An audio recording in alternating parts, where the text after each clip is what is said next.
Certains considèrent ma technique cruelle ou matière à controverse. Si je touche le chien au cou, il m'accuse de le maltraiter. Si je me sers de mes pieds, c'est que je lui donne des coups de pied.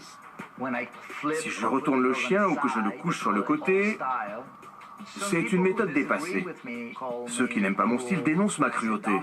Quand je parle de dominant ou de dominé, ils trouvent cela polémique et négatif. Je ne pense pas qu'il n'y ait qu'une façon d'aider un chien. En 9 ans d'émission, j'ai montré plein de techniques différentes. Alors les critiques ne me touchent pas vraiment. Allez. Chaque jour, 50 chiens sont euthanasiés en Espagne. Tous les ans, 100 000 chiens sont abandonnés.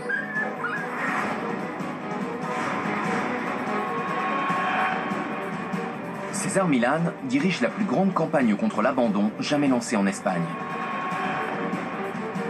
Faire une émission qui nous permette de rééduquer des chiens et d'éduquer leurs maîtres.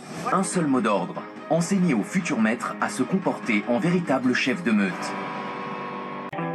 Le plus important, c'est de garder l'esprit ouvert. On a toujours des choses à découvrir. On est tous tour à tour, chefs et disciples. Parfois, on est amené à enseigner, parfois à apprendre. On a tous quelque chose à donner. Très souvent, on ne comprend pas ce qu'un chien cherche à nous dire. C'est pour ça qu'ils finissent par être euthanasiés. J'ai beaucoup appris sur le chien. Et j'en apprends encore. Mais cette émission m'a surtout beaucoup apporté au niveau humain. Avant tout, merci de nous aider à réveiller les consciences de ce pays. C'est un pays de gens passionnés. Mais il y a quelque chose qui cloche ici. Quelque chose d'important. Mes parents avaient des chiens. J'ai toujours vécu au milieu des chiens et j'ai une vraie passion pour eux. Les gens accordent trop peu d'attention aux animaux, surtout ici. À Paris, certains restaurants acceptent les chiens. On en voit dans le métro et en Suisse, c'est pareil. C'est une autre mentalité. Les Espagnols font figure de barbares concernant le traitement des animaux. J'ai recueilli un chien très mal en point au bord de la route. Il est à Madrid. On lui avait coupé les oreilles au ciseau. Je l'ai emmené chez le vétérinaire qui l'a opéré. C'était horrible. Des chiens comme ça, il m'en arrive tout le temps. Je les héberge, je les soigne et ils restent avec moi toute leur vie. Je les adore. Je ne comprends pas les gens qui prennent plaisir à faire du mal. Surtout à un animal sans défense qui ne demande qu'à faire le bonheur de son maître. On va se focaliser sur les lévriers. Il y en a beaucoup ici qui ont subi les pires traitements. C'est horrible. On leur casse les pattes. C'est horrible ce qu'on fait aux lévriers. Je m'efforce de les soigner. J'espère que les chasseurs et tous ceux qui se servent de lévriers cesseront de les traiter comme ils le font. Mais il s'agit d'un problème universel. Des chiens de toutes les races sont maltraités. Vous avez des chiens aux pattes cassées? Oui, mais on ne peut pas accueillir cela ici. Ils doivent être surveillés en permanence par les familles qui les hébergent.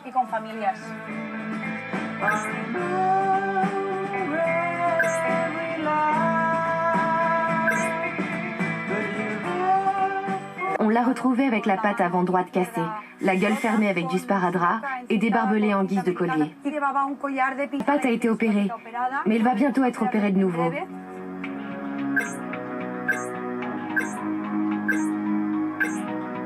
On va lui retirer une plaque fixée avec 9 vis. Sa convalescence se passe très bien. Il arrive à s'en sortir? Oui, c'est stupéfiant. Il va pouvoir réutiliser sa patte? Quand on aura retiré la plaque qu'il a sur l'os, oui. Je n'en reviens pas. Oui, et il faut savoir ce qu'on fait quand on prend un chien. Au début, c'est une petite boule de poils, et quand il commence à grandir, les gens s'en débarrassent. Oui, c'est pas rien. C'est pour toute une vie. C'est votre ami toute sa vie.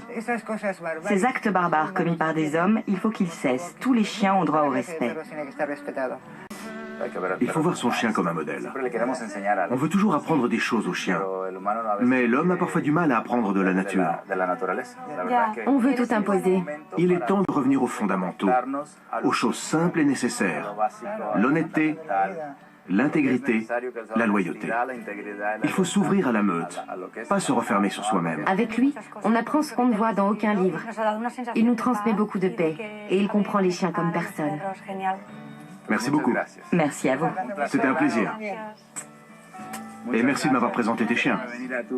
Il s'est déplacé pour venir voir une petite association comme la nôtre. C'est un très grand honneur.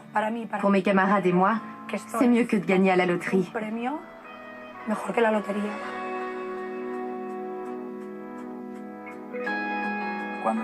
Et quand tu m'as raconté son histoire, j'ai eu envie de montrer l'exemple.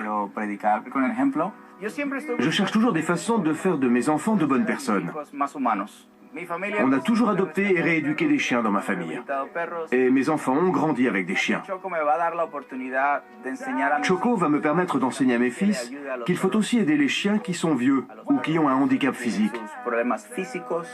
J'espère que ça les aidera à changer le monde à leur manière. C'est un moyen de toucher leur sensibilité. C'est très important pour moi qu'ils n'aient pas un cœur de pierre, qu'ils restent à la disposition des chiens et des humains, et qu'ils gardent le goût de l'entraide. C'est ce que ce chien va représenter. Son rôle sera d'éduquer les gens. Je le prendrai avec moi dans les écoles, pour que les enfants me demandent ce qu'il a à la patte. Il m'aidera à leur montrer qu'il faut aimer les animaux et ne jamais leur faire de mal. J'utiliserai un slogan du genre « La torture est une preuve de bêtise ». Et pour moi, Choco est le symbole de cette lutte. J'essaie toujours de trouver un moyen de marquer les esprits pour que les gens retiennent le message que je veux leur faire passer. Il y a des moments où on se dit « Comment peut-on faire ça à un chien ?» Vraiment ? Vraiment, je comprends pas.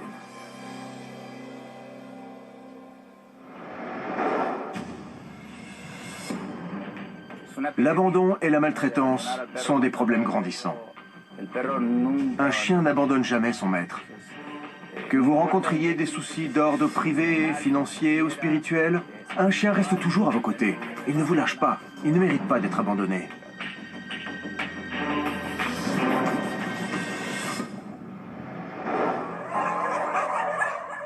Le problème ne vient pas des chiens. Les chiens sont le meilleur moyen de savoir comment une société se porte. Ils sont le reflet du comportement des humains qui les entourent. La façon dont on traite les chiens est le reflet de la façon dont on se traite les uns les autres. On a encore beaucoup à apprendre. Mais on a la chance d'avoir à nos côtés un ami prêt à nous montrer la marche à suivre, le chien. Parce qu'un chien sait profiter du moment présent. Il y a une phrase de Gandhi que j'aime beaucoup. La grandeur d'une nation se mesure à la façon dont elle traite ses animaux.